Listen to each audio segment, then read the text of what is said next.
Friends, स्वागत है आप सभी का मेरे यूट्यूब चैनल पे और उम्मीद करते हैं कि आप लोग अच्छे होंगे। तो आज की वीडियो जो है वो मेरी एनोमली स्कैन पे है कि मेरा एनोमली स्कैन जो हुआ था यानी लेवल 2 अल्ट्रासाउंड जिसे कहते हैं वो कैसा रहा और सारी चीज़ें मैं आपको एक एक करके दिखाऊंगी।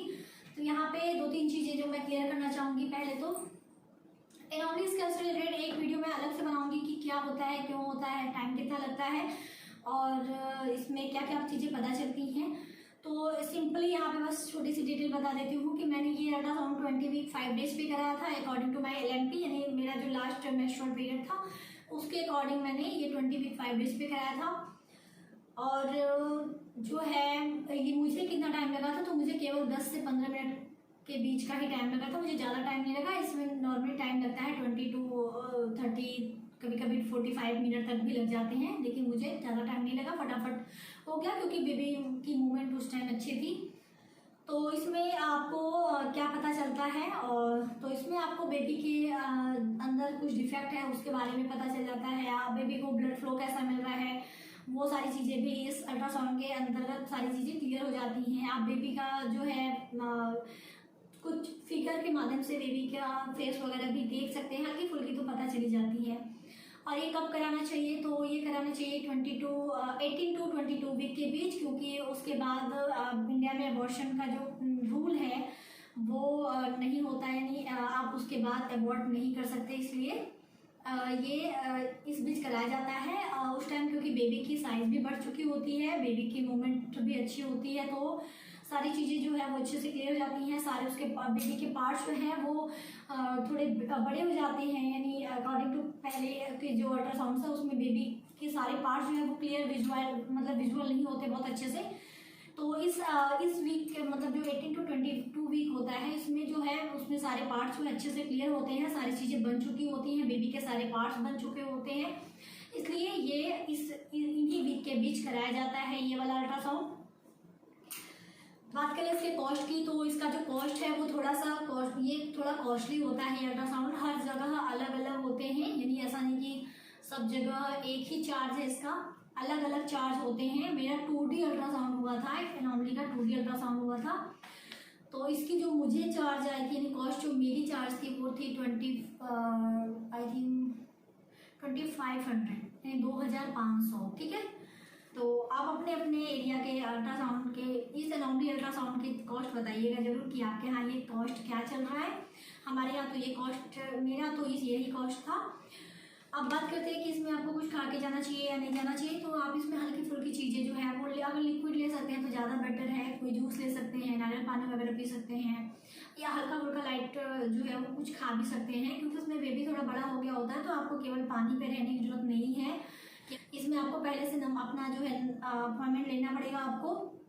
डॉक्टर आपको जो टाइम बताएंगे उसी टाइम के बीच आप जाइएगा, क्योंकि ये टाइम टेकिंग होता है, इसलिए इसमें डॉक्टर पहले ही बता देते हैं कि आप पहले से अपना जो है नंबर लगवा लो, उसके बाद जो टाइम आपको दिया गया उसी टाइम के बीच आपकी अपना जो है लेवल 2 अल्ट्रासाउंड करा लो। ये बहुत इंपॉर्टेंट है, तो मैं सजेस्ट करूंगी कि अगर आप करा सकते हैं, अगर आप फाइनेंशियली थोड़े ठीक है, तो आप प्लीज़ ये वाला अल्ट्रासाउंड जरूर कराएं, क्योंकि इसमें आपको आपके बेबी, अगर आपको बेबी को जैसे आपके बेबी से रिलेटेड कोई भी प्रॉब्लम है तो वो पहले पता चल जाए। अगर वो ठीक हो सकती है तो डॉक्टर उसको ठीक करने की पूरी कोशिश करेंगे।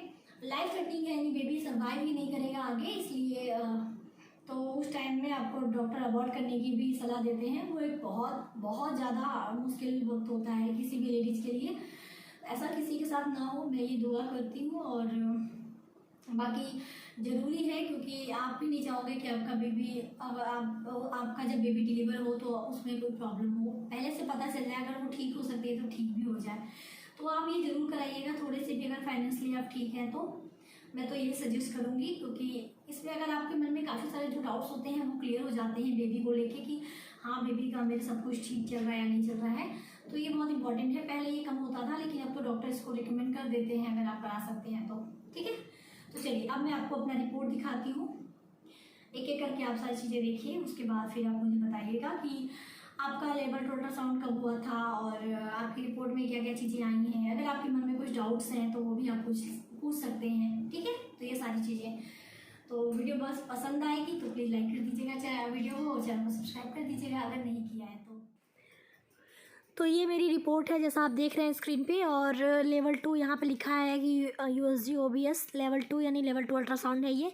तो इसमें जो है बेबी का जो पोजीशन है वो सिफ्लिक पोजीशन में है, यानी ये पोजीशन होता है जिसमें हेड जो होता है वो बेबी का नीचे होता है, तो ये अच्छा पोजीशन माना जाता है। तो मेरा जो बेबी है फ़िलहाल वो इसी पोजीशन में था इस रिपोर्ट के अकॉर्डिंग। तो यहाँ पे आप देख सकते हैं फेटल की हार्ट रेट जो है वो 154 है, BPD 5 सेंटीमीटर है, OFD 6 centimetre, HC 17.8 centimetre, AC 14.5 centimetre, FL 3.3 centimetre, सेरेब जो है वो 2 सेंटीमीटर है। ये ब्रेन से रिलेटेड यानी जो आपका हेड है उससे रिलेटेड होता है ये। और जो एस्टिमेट डिलीवरी डेट है वो मेरी 22/10/2021 की शो हो रही है। और इस टाइम जो फेटल का वेट था यानी बेबी का जो वेट था वो 345 है, ठीक है। तो 345 ग्राम है जो कि नॉर्मल है। और आप देख सकते हैं कि कितने वीक का ये शो हो रहा है। 20 वीक 5 डेज़ पे मैंने अल्ट्रासाउंड ये जैसे कराने गई थी मैं, तो उस पर BPD जो है वो 21 वीक 1 डे का शो हो रहा है। बाकी चीज़ें आप स्क्रीन पे देख सकते हैं सारा कुछ, तो मुझे बताने की ज़्यादा ज़रूरत नहीं है। प्लेसेंटा की जो पोजीशन है वो राइट फंडो एंटीरियर है, ग्रेड 1 है और LS फ्री। और एमनियोटिक फ्लूइड जो है वो AFI जो है वो 10 सेंटीमीटर शो हुआ।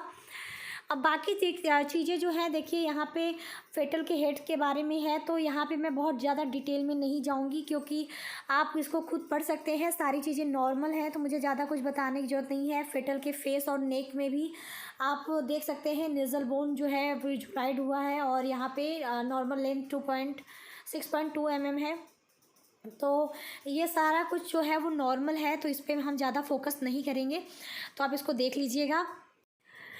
फिर इसके बाद नेक्स्ट पेज पे देखिए तो यहाँ लिप्स वगैरह ऊपर आप देख सकते हैं, अपर एंड लोअर लिप्स जो है वो भी नॉर्मल है, सब कुछ जो है नॉर्मल है। और NF जो NT है यानी न्यूकल फोल्ड थिकनेस है वो 2.8 mm है जो कि नॉर्मल है।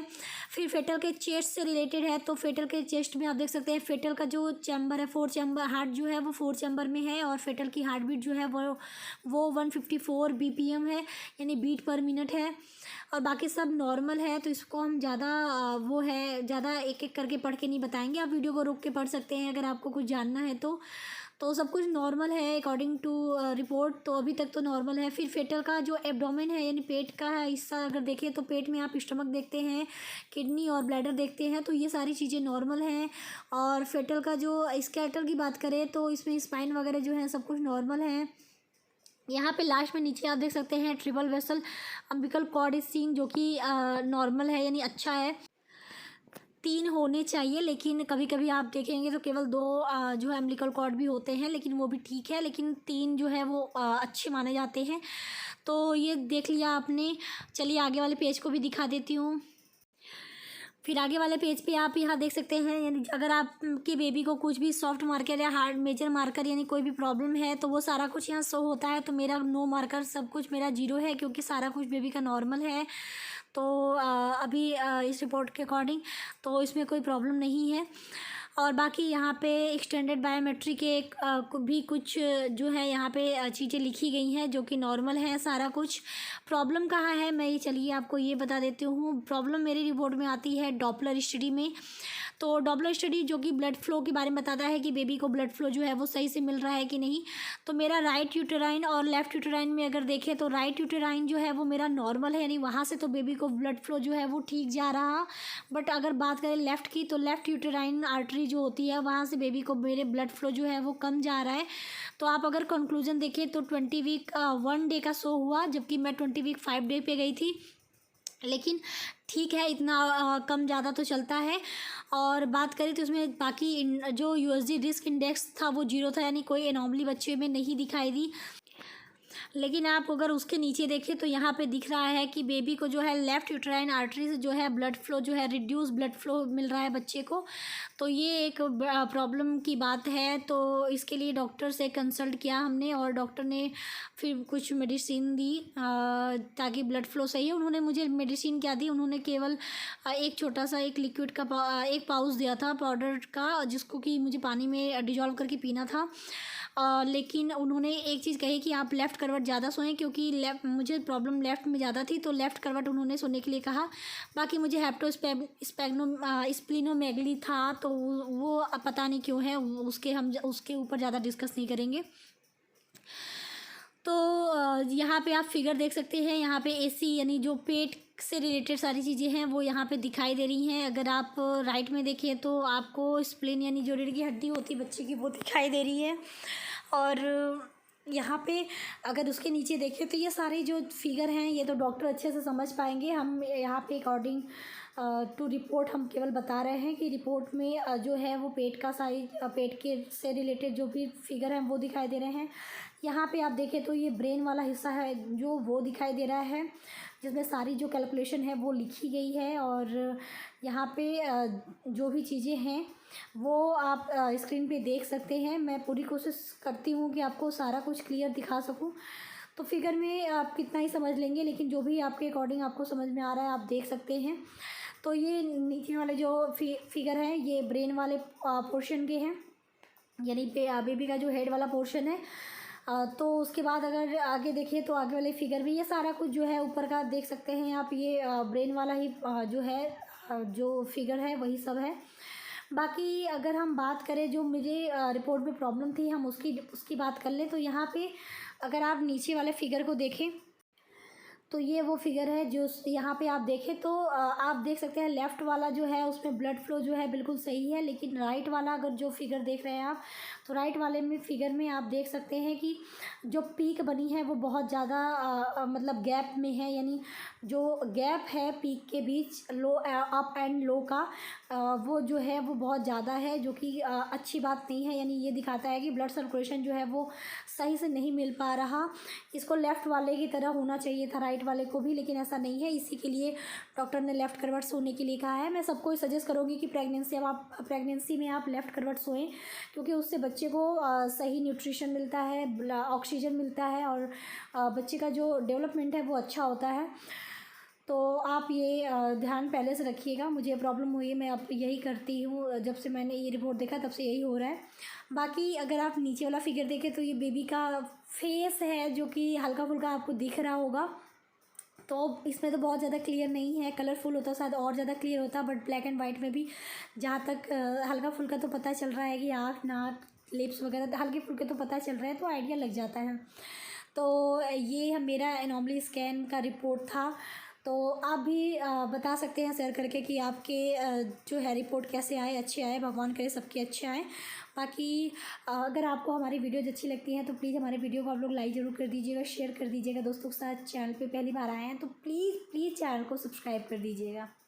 बस यही था आज का वीडियो। मिलती हूँ आपके साथ एक नए वीडियो में, तब तक के लिए आप लोग अपना ख्याल रखें। टेक केयर, बाय बाय, जय हिंद।